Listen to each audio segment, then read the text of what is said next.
Oba Chandler was born to Oba Chandler Sr. and Margaret Johnson on October 11, 1946, and raised in Cincinnati, Ohio, approximately 100 miles from where the Rogers family was living.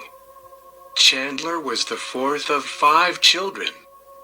When Chandler was only 10 years old, his father hanged himself in the basement of the family's apartment. His father's death in June 1957 affected Chandler so much that he reportedly jumped into the open grave at the funeral, as the grave diggers were covering the coffin with dirt. Chandler fathered 8 children, the youngest born in February 1989. Between May and September 1991, at the same time that Tampa police investigated the Rogers family triple murder, Chandler was an informant for the U.S. Customs Tampa office. Chandler was stealing cars by age 14 and was arrested 20 times while he was a juvenile. As an adult, he was charged with a long list of crimes, including possession of counterfeit money, loitering and prowling, burglary, kidnapping and armed robbery. He was also accused of masturbating while peering inside a woman's window, and on another occasion of receiving 21 wigs stolen from a beauty parlor. In one incident, Chandler and an accomplice broke into the home of a Florida couple and held them at gunpoint while robbing them.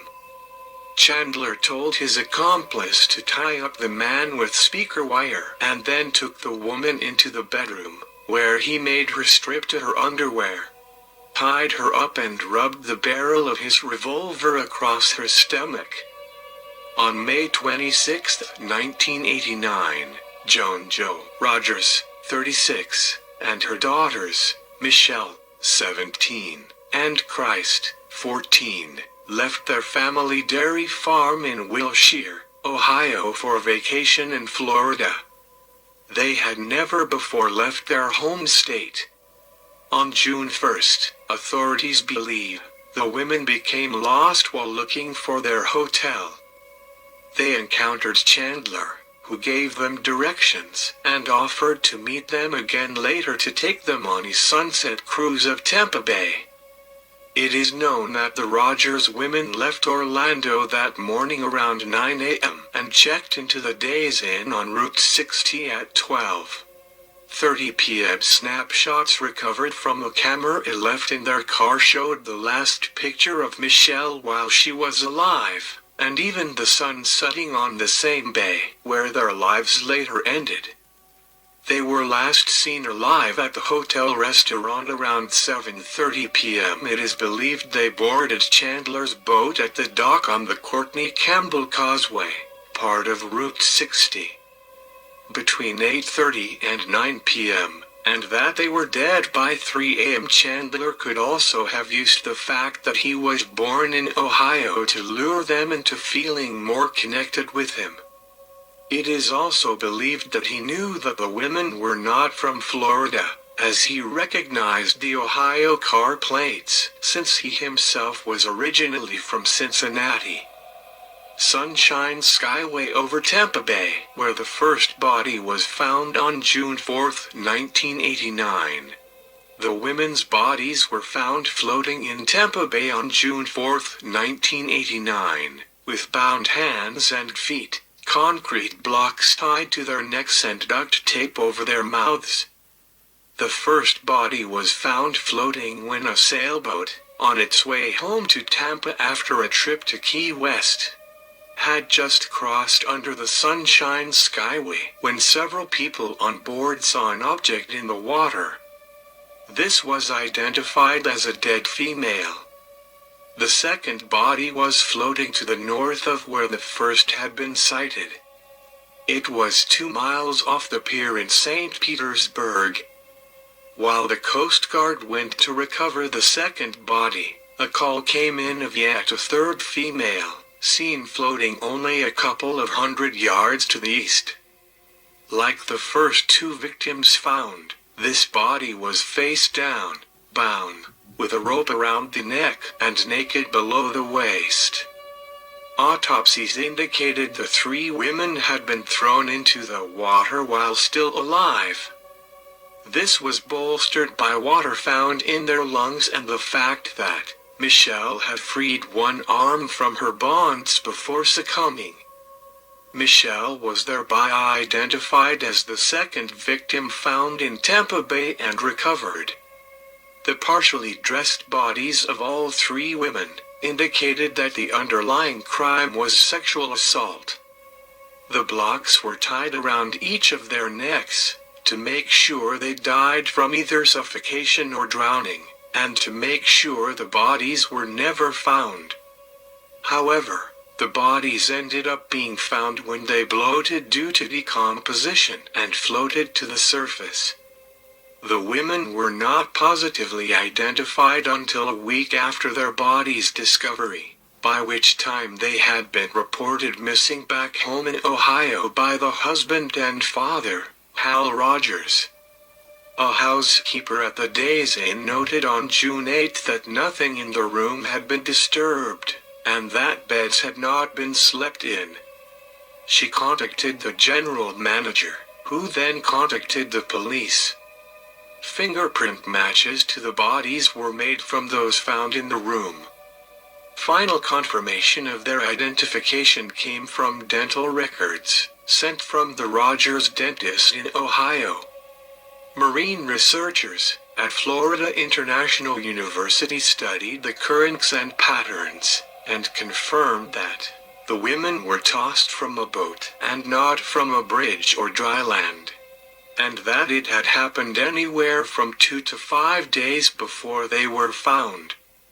This was confirmed when the Rogers car, a 1984 Oldsmobile Calais with Ohio license plates, was found at the boat dock on the Courtney Campbell Causeway. The case remained unsolved and cold for over 3 years, partly due to the volume of tips pouring into the police who investigated the crime. Chandler was not arrested for the murders until September 24, 1992. His handwritten directions on a brochure found in the Rogers vehicle, along with a description of his boat written by Joan Rogers on the brochure, were the primary clues that led to his being named a suspect.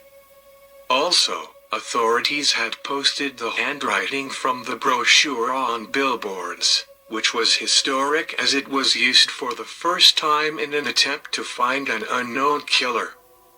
This led to a tip from a former neighbor who was able to provide a copy of a work order that Chandler had written.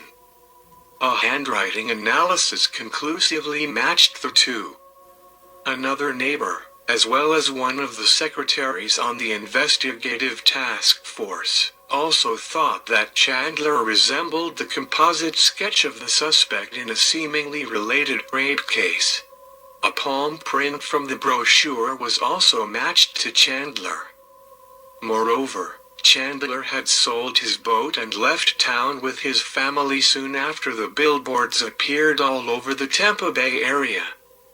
In 1990, when the TV show Unsolved Mysteries was about to report on the deaths of the Rogers family, Chandler and his then-wife moved from their home on Dalton Avenue in Tampa to Port Orange near Daytona Beach. This is believed to be because Chandler felt more worried about being caught because of the upcoming television show about his crime. The case became high-profile in 1992 when police posted billboards with blow-ups of an unknown suspect's handwriting samples found on a pamphlet in the victim's car, leading to the identification of the killer when Chandler's neighbor recognized the writing. Billboards had not been used by police before, and became useful tools in later searches for missing people. Prior to his arrest, Chandler worked as an aluminum building contractor. He testified in his own defense against the advice of his attorneys and admitted that he had met the Ohio women, giving them directions. but claimed he never saw them again aside from newspaper coverage and the billboards set up by investigators. Police originally theorized that there were 2 men involved in the murders of the Rogers women. However, this was discounted once Chandler was arrested. Following his conviction, Chandler was incarcerated at Florida State Prison. Chandler was found guilty of the murders and was sentenced to death on November 4, 1994. He maintained his innocence and continued to pursue legal appeals while on Florida's death row. He admitted to the Madeira Beach incident, but said the sex was consensual, and that the victim had changed her mind during the act. Because Chandler had already been sentenced to death for the Rogers murders, and because prosecutors did not want to subject Blair to the emotional trauma of a rape trial, he was never prosecuted for Blair's rape. On October 10, 2011, Florida Governor Rick Scott signed a death warrant for Chandler. His execution was set for November 15, 2011, at 4 p.m.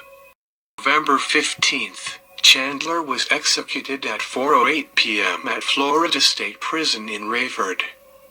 Chandler declined to make a last statement before being executed, but left a written statement with prison officials.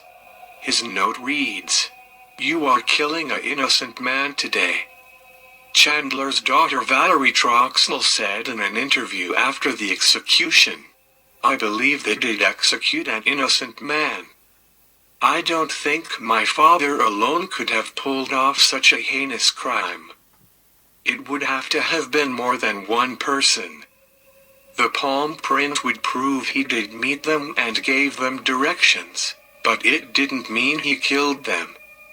I think the prosecution had a very weak case." After his execution, Chandler was described as a very lonely man, in the lonely place on earth, death row. He did not receive a single visitor during his years in Florida's death row unit. On February 25, 2014, investigators revealed that DNA evidence identified Chandler as the murderer of Ivelis Berrios Biguras, who was raped and strangled in Coral Springs, Florida, on November 27, 1990. Thank you for watching Death Row.